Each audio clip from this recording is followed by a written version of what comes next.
If you're watching this video, I assume you recently have been arrested for a DUI. You probably have a lot of questions on your mind and you want some answers. You have questions like, will I lose my driving privileges? Can I fight a DUI case? Will I have to go to jail and for how long? Will my insurance premium skyrocket? Do I really need a lawyer or can I handle this myself? Or how do I know that the lawyer I've chosen is the right one to defend me? Luckily, I created this website to educate and empower those accused of a DUI. In fact, you can request a free report on my website that exposes the hidden secrets of DUI defense.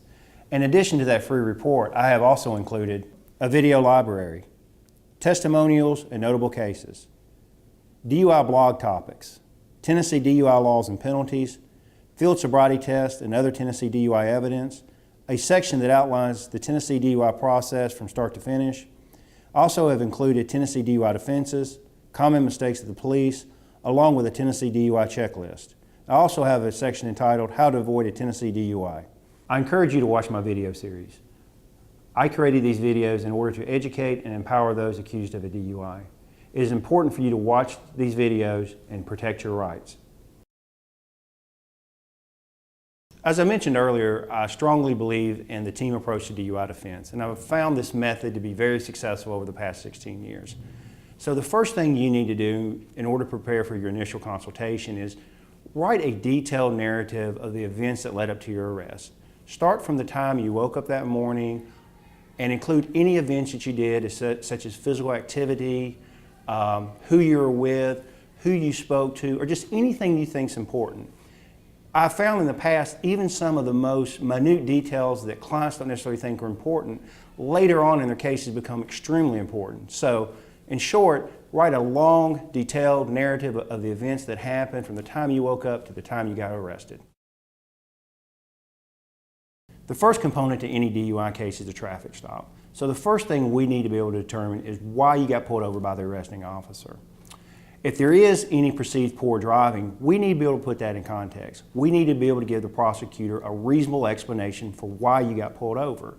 And in some instances, we can actually use the reason why you got pulled over to show that you were actually sober. For example, speeding is not an indicator of someone being impaired. So in certain instances, the reason why you got pulled over can actually reinforce your sobriety. I'd like to say a word about the field sobriety test. I often have clients come in my office and they're really concerned because the officer said they did poorly on the test. Well, first off, these tests are designed to fail. The first thing you and I need to do in these field sobriety tests is we need to put these tests in a context. And what I mean by that is we need to be able to show the prosecutors these tests were not as reliable as they could have been. Remember, these tests were originally done and they were conducted in a laboratory setting where the road or the surface where the tests were done was absolutely level. There were no distractions.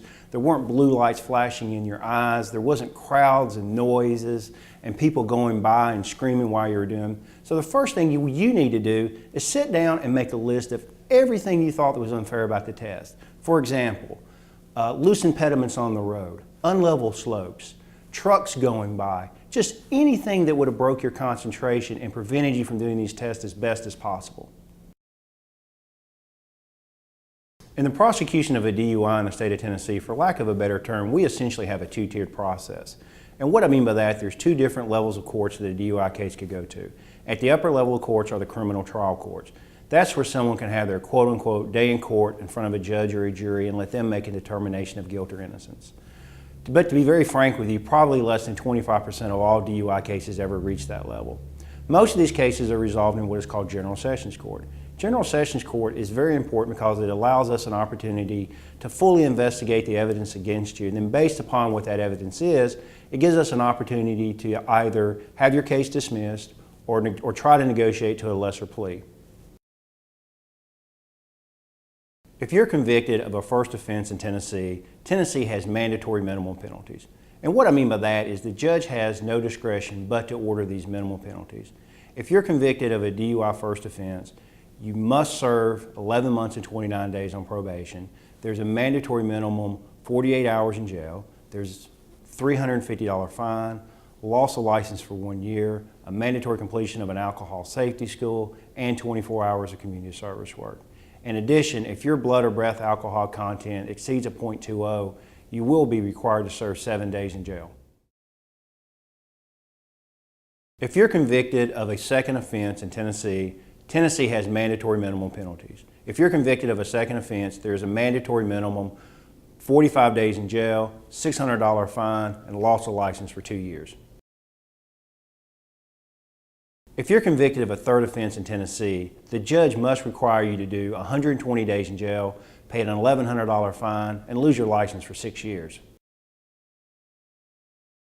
If you're convicted of a fourth offense in Tennessee, the state must make you serve 150 days in jail, lose your license for 8 years, and pay a $3,000 fine. In addition, a fourth offense is a felony.